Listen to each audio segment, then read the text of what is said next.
بسم اللہ الرحمن الرحیم۔ آج ہمیں کوئی انگلی کا اشارہ کرے، ہم کہتے ہیں میں تو تیری 7 نسلوں کو یاد دلواؤں گا، ایسے کہ نہیں ہے؟ تو بھائی یہ حضور کے اخلاق نہیں ہے۔ حضور کا اخلاق معاف کرنا ہے، درگزر کرنا ہے۔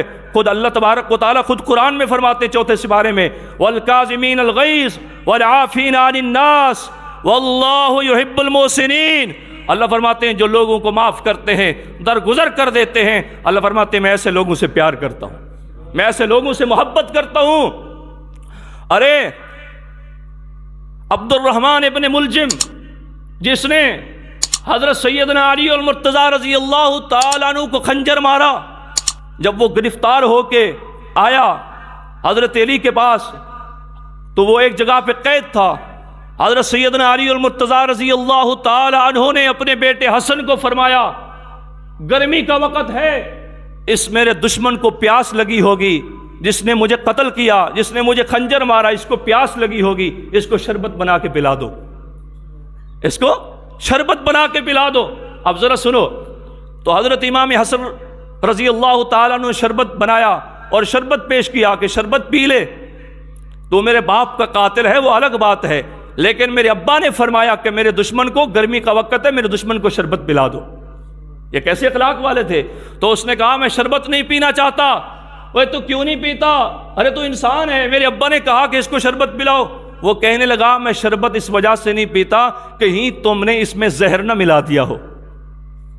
تو حضرت علی کے پاس حضرت امام حسن واپس آئے اور آ کر فرمایا کہ وہ شربت نہیں پیتا، وہ کہتا ہے شاید آپ نے زہر نہ ملایا ہو۔ تو حضرت علی نے فرمایا اس کو کہو تو ہماری قید میں ہے، ہم شربت میں زہر ملا کے تجھے مارنے کے بجائے ہم تجھے تلوار سے بھی قتل کر سکتے ہیں، لیکن ہمارے اخلاق یہ نہیں۔ ہمیں ہمارے آقا نے یہ اخلاق سکھائے اگر تمہارے پاس دشمن بھی آئے اس کے ساتھ حسن سلوک سے پیش آؤ۔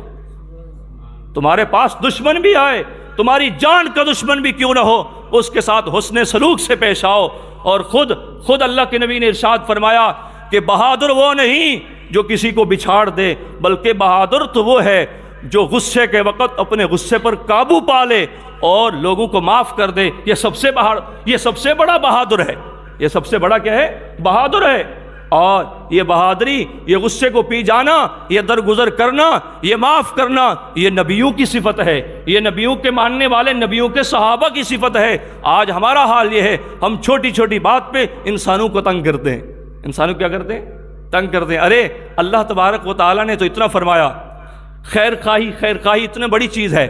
خیر خواہی خود قرآن میں آتا ہے، بلکہ اللہ کے نبی کی حدیث ہے خیر الناس من ينفع الناس، جو کسی کو نفع دیتا ہے کسی کو نقصان نہیں دیتا۔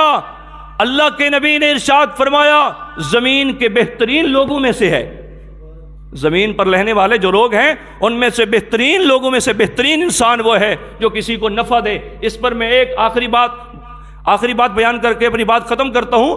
ایک چونٹی تھی حضرت سلیمان علیہ السلام کے دور میں، حضرت سلیمان علیہ السلام کا لشکر آ رہا تھا۔ اس چونٹی نے باقی چونٹیوں کو کہا یا ایھا النمل ادخلوا مساکنکم لا یحطمنکم سلیمان وجنودہ وہم لا یشعرون۔ او چونٹیوں اپنے بلوں میں اپنے سوراخوں میں گھس جاؤ، سلیمان کا لشکر آ رہا ہے، وہ آ کر تمہیں روند دے گا، تمہیں لتاڑ دے گا، تمہیں مسل دے گا۔ تو اللہ تبارک و تعالیٰ کو اس چونٹی کی خیر خواہی اتنی پسند آئی کہ اللہ تبارک و تعالیٰ نے سورۃ النمل کے نام سے 19ویں پارے میں اللہ نے پوری ایک سورت نازل فرما دی۔ تو ایک حیوان ہے اپنا، ایک جاندار ہے، اور چھوٹا سا جاندار چونٹی، اگر چونٹی کسی کا نفع کرتی ہے تو اللہ کو وہ نفع اتنا پسند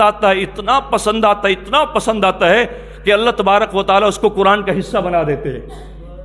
اور سورۃ النمل 19ویں پارے میں یہ سورت شروع ہوتی ہے اور 20ویں پارے کا ایک پاؤ جہاں ختم ہوتا ہے یہ سورت وہاں ختم ہوتی ہے، ایک پاؤ سے ایک رکوع پہلے۔